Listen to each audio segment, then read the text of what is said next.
In today's video, I'm going to teach you how to customize and change Microsoft Outlook View.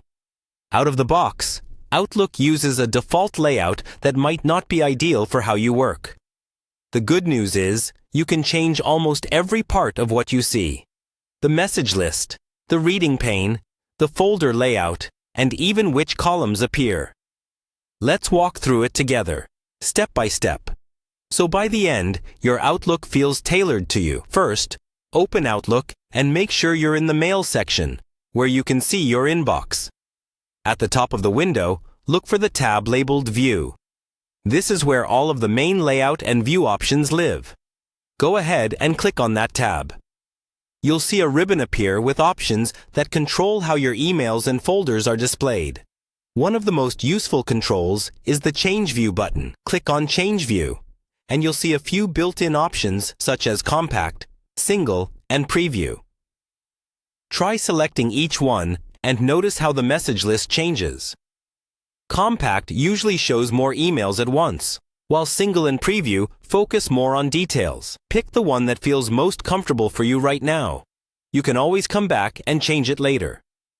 Next, let's look at the reading pane, which is where the content of an email appears. In the same View tab, find the Reading Pane option. You can choose to have it on the right, at the bottom, or turn it off completely.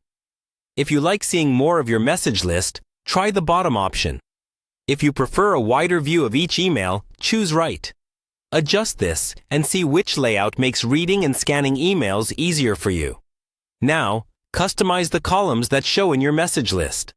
Still in the View tab, look for an option like View Settings or Current View Settings. Then click it. A window opens where you can change columns, sorting, and grouping.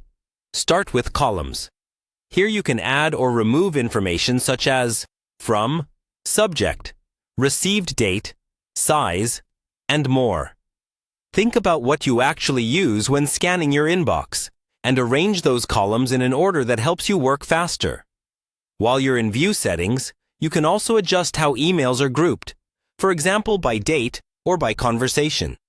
If you find Conversation View confusing, you can turn it off here, or simplify how messages are threaded. Finally, once you're happy with your layout, you can apply these settings to other mail folders so everything feels consistent. That's all it takes to transform Outlook into a workspace that truly fits your style.